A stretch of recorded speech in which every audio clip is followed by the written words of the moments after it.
So 4 Olympic Games, which is a pretty incredible achievement, and not only was that a significant achievement, but you were playing in an era that was just phenomenal, with some amazing athletes.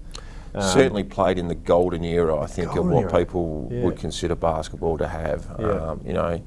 Longley, Bradkey, Gage, Hill, Ronaldson, all the Aussie guys in those teams, they're all, really interesting parts of what collectively became an overnight success in the sporting landscape of Australia.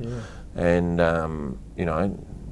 we were playing against quality opposition and holding our own. To finish, I'm still spewing I never won a medal, but to finish 4th in the world 3 times out of 4.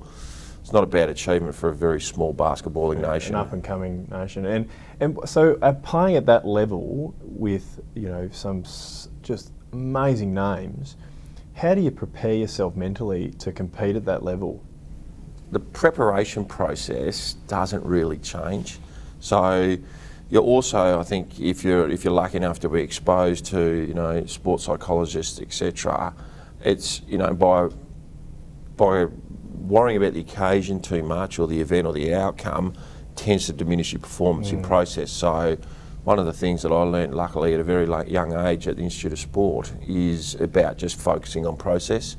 Outcomes take care of themselves, and so provided you're diligent with your physical and mental preparation, what you can control is there. What you can't control is outside your scope, and if you worry about that, all it's going to do is affect your process and performance. So if you can compartmentalise like that, which I've been, I think, capable of being able to do, you stand a much better chance of success.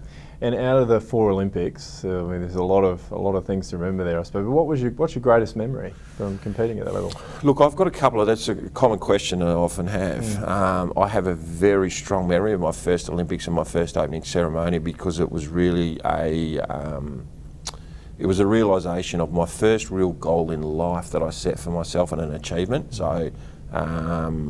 I can literally tell you and describe it, because it was 37 degrees and 98% humidity, and some genius from the Australian Olympic Committee decided to put us in dryzer bones and akubras in Seoul, and so we were profusely dehydrating, but notwithstanding all those jokes, to stand there in the opening ceremony, 100,000 people, and go tick that box.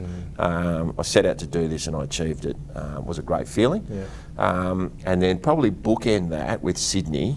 Knew it was going to be my last time to pull on an Australian jersey.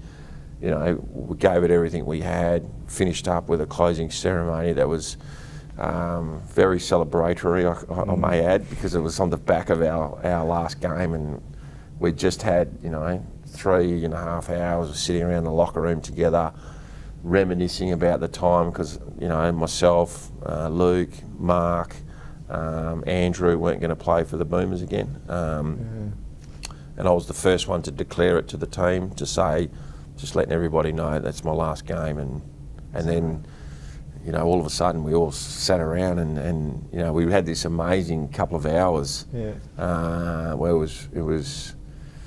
it was very, very moving, and that was a real special way to finish it, I think.